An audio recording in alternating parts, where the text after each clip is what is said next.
Bonjour, moi c'est Tamar, du coup, pour ceux qui ne me connaissent pas.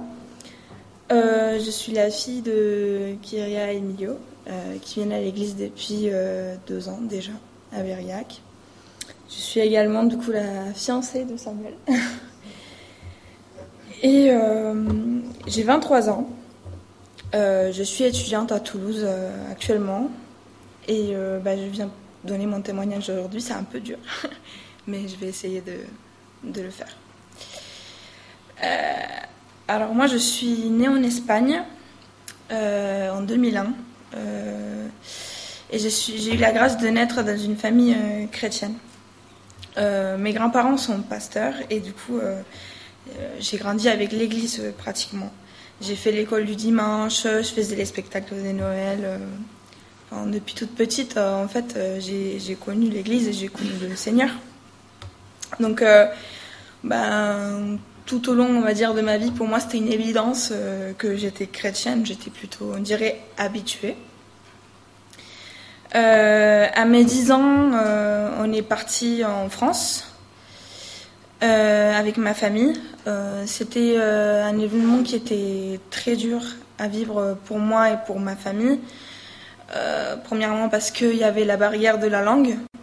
Et pour un enfant de 10 ans qui va rentrer dans l'adolescence, c'est un peu compliqué, on va dire. On ne comprend pas trop pourquoi ni le comment des choses. Donc quand on est rentré en France, on est allé en France, j'avais pas du tout envie d'aller à l'église. C'était, je comprenais pas. C'était en français déjà, donc c'était dur pour moi à comprendre. Mais j'allais à l'église parce que mes parents me le disaient. Mais j'avais pas du tout envie. À 13 ans, jusqu'à mes 13 ans, c'était pareil. Donc j'y allais vraiment obligée, quoi. À mes 13 ans, j'ai fait un voyage en Espagne. Donc je suis allée chez mes grands-parents. Et ma grand-mère m'a dit... viens, on va faire une balade au bord de la plage et on va parler un petit peu. Et on a parlé et elle m'a dit, est-ce que Tamar, tu te rends compte ce que ça veut dire être chrétienne? Moi je lui dis, bah oui évidemment, je sais ce que c'est. Et elle me dit, est-ce que tu es sûre? J'ai dit, bah oui, bien sûr. Et elle m'a dit, tu dois accepter le Seigneur dans ton cœur, c'est très important. Et moi, je ne comprenais pas pourquoi elle me posait toutes ces questions. Ça m'a fait réfléchir. Mais c'était toujours flou pour moi. À mon retour en France, j'étais encore trop jeune pour comprendre vraiment tout ce que ça voulait dire, en fait, être chrétien. Même tout ce qu'on avait appris à l'école du dimanche, j'avais du mal à le mettre en place, quoi, à vraiment comprendre. Et j'ai commencé à devenir une ado. Et en tant qu'adolescente, j'étais très rebelle. Et mes parents peuvent en témoigner. Oui. J'étais l'enfant la plus compliquée des trois. Donc c'était aussi dur pour moi que pour mes parents, je pense. Et encore une fois, je voulais pas aller à l'église. Je voulais toujours être avec mes amis ou faire autre chose qui n'a pas vraiment un lien avec Dieu, quoi. Et j'y allais quand même, à contre-cœur, mais j'y allais. Et aussi en tant qu'ado, à cet âge-là, quand on va à l'école, on a honte. Enfin, moi qui suis née dans une famille chrétienne, j'avais honte de dire que j'étais chrétienne protestante. Et malheureusement, les enfants se moquent de toi quand tu leur dis ça. Les parents, ils sont pas forcément compréhensifs. Et ça m'a fait m'éloigner encore plus de l'église et du Seigneur, en fait. Et puis, c'est au collège que je me faisais harceler, que mes parents ont décidé de me changer de collège et de me mettre dans un collège privé catholique. Et c'était une bonne chose parce que là-bas, les gens, ils pensent autrement. Et ils jugent pas autant que dans un collège de secteur, on va dire. Le Seigneur a toujours trouvé le moyen de me ramener à lui. Quand j'ai changé de collège, j'ai rencontré une fille qui s'appelle Bruna, c'est ma meilleure amie aujourd'hui, toujours. Et en fait, elle est chrétienne protestante aussi. Et donc, sa rencontre m'a beaucoup aidée à m'ouvrir par rapport à ça, à accepter plus le Seigneur et ma religion, en fait, envers les autres.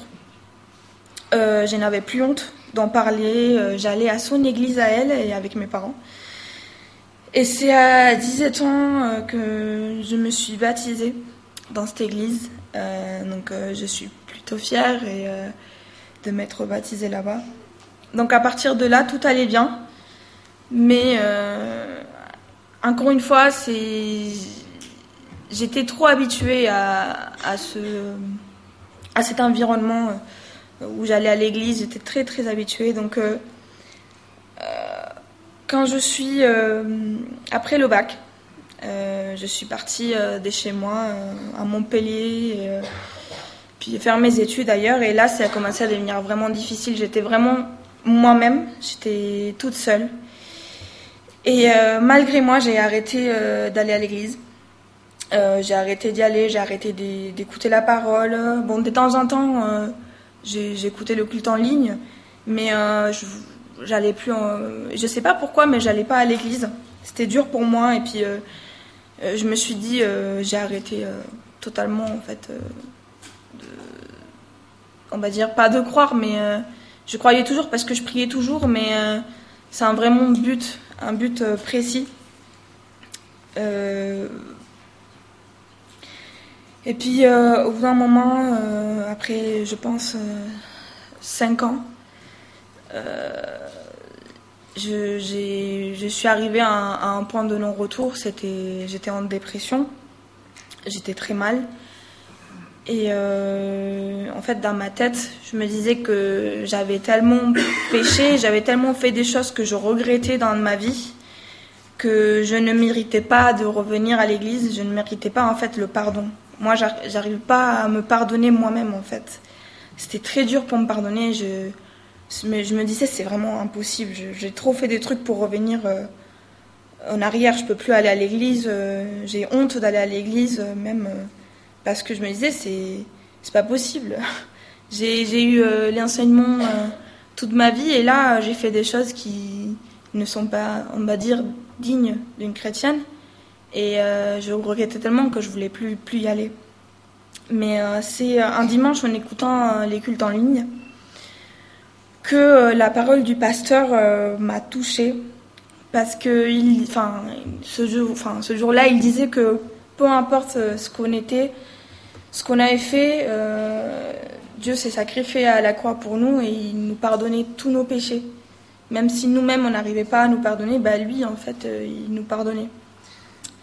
Et moi, alors que je me sens pas du tout méritante de ce pardon, lui va me pardonner.